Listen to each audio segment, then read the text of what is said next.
Hello नमस्कार student, स्वागत है आप सभी का अपने यूट्यूब चैनल पर। तो विद्यार्थियों, आज मैं उपस्थित हुआ हूँ एक विशेष तथ्य के साथ, जिसमें हमारे सामने हैं आज पंचपीरों में से एक लोक देवता हड़बूजी साखला। हड़बूजी साखला एक राजस्थान के एक चर्चित लोक देवता है। ऐसे कहते हैं कि हमारे राजस्थान में जब हम पंचपीरों की बात करते हैं तो उन पंचपीरों में आपके हड़बूजी साखला और रामदेव जी का नाम जब आता है तो साथ में गोगा जी,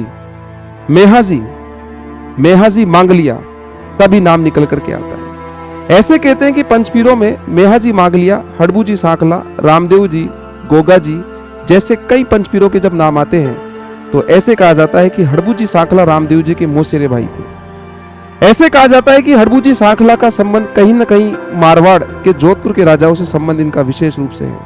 ऐसे कहते हैं कि जब राव जोधा 15 साल तक जब संघर्ष कर रहे थे, जब वो जोधपुर को नहीं प्राप्त कर पा रहे थे, हालांकि उस जमाने में जोधपुर नहीं था, मेरा जोधपुर से मतलब है यहाँ पर मंडोर से। किसी जमाने में मंडोर को अपनी राजधानी बनाई थी मारवाड़ के एक राजा जिनका नाम था राव चुंडा के बेटे रणमल थे, रणमल के बेटे जोधा थे।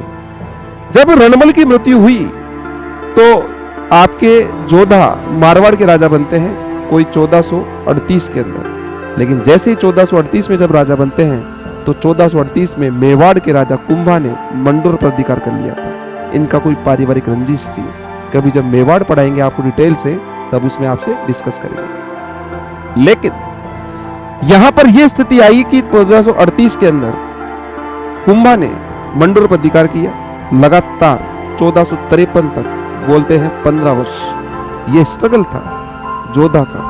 लेकिन जोधा जब हर संभव प्रयास कर रहा था इसको जीतने का, तो ऐसे कहते हैं कि जोधा को आशीर्वाद प्राप्त हुआ हड़बूजी साखला का।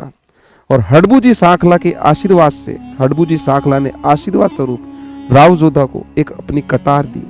और ऐसे कहा उस कटार के आशीर्वाद से, और कई तथ्य हमारे ये भी कहते हैं कि हड़बूजी साखला एक बहुत बड़े ज्योतिषी थे, भविष्यवक्ता थे, शगुन शास्त्री के ज्ञाता थे। और उन्होंने राव जोधा को यह कहा कि आप ये हरे मूंग खाए, जब तक ये हरे मूंग आपके पेट में है, जब तक आप ये घोड़ा दौड़ाएंगे वो साम्राज्य आपका होगा। ऐसे कहते हैं कि वो हड़बूजी साखला का ही तो आशीर्वाद था।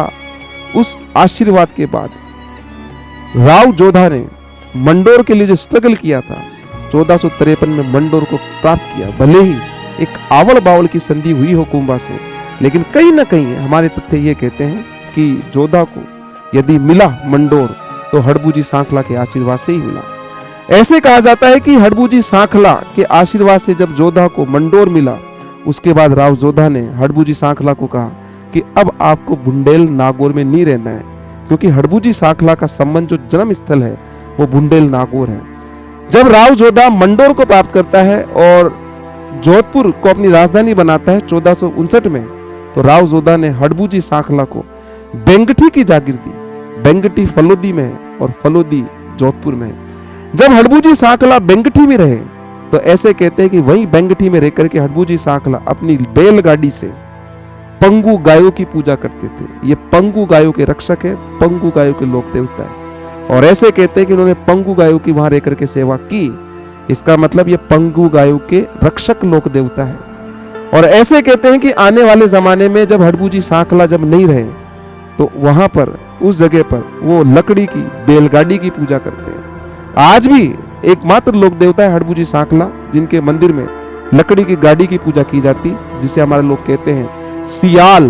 जो लकड़ी की गाड़ी है वो हड़बूजी साखला का एक वाहन माना जाता है। तो ये मैंने आज के लिए आपको हड़बूजी साखला का एक सामान्य जीवन परिचय दिया, जिसका संबंध कहीं ना कहीं मारवाड़ के राठौड़ राजाओं से है। धन्यवाद।